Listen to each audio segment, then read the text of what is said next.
தினம் தியானம் செய்ய வேண்டும். நான் சாந்தமாக இருக்கணும், மன அமைதி பெறணும்.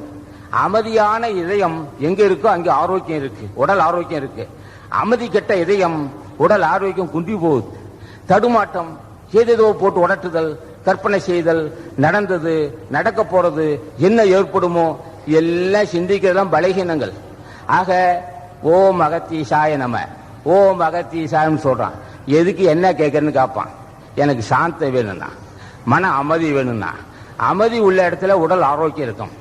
எனக்கு அமைதி இல்லை, அமைதி கெடுது, எதுதோ சிந்திக்கிறேன், தடுமாட்டம் இருக்கு, நீ தான் எனக்கு அருள் செய்யன்னு கேட்கிறான். அப்ப பூஜை செய்யும் போது என்ன வேணும்னு கேட்டான். எனக்கு சாந்தம் வேண்டும், மன அமைதி வேண்டும். மன அமைதி எப்போ வரும்னா திருவுள் துணை இல்லாட்ட முடியாது. ஏன் அமைதி கெட்டு போகுதுன்னு கேட்டான். பிற்காலத்தை என்னென்னமோ நடக்க போகுது, அப்படி நடக்குமோ இப்படி நடக்குமோ, பிள்ளைகள் கல்வி இதுக்கு கல்லூரிக்கு போகுது, காலேஜுக்கு போகுது, ஏதோ ஆகுமோ. ஒன்னும் ஆகாது. தலைவன் இருக்கான் அல்லவா.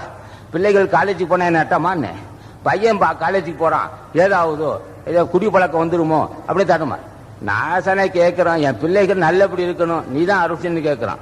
ஆக எதையுமே கற்பனை செய்யக்கூடாது, தேவையில்லை. கற்பனை செய்யக்கூடாதுங்கிற அறிவும் தலைவன் கொடுக்கணும். நம்மால் முடியாது.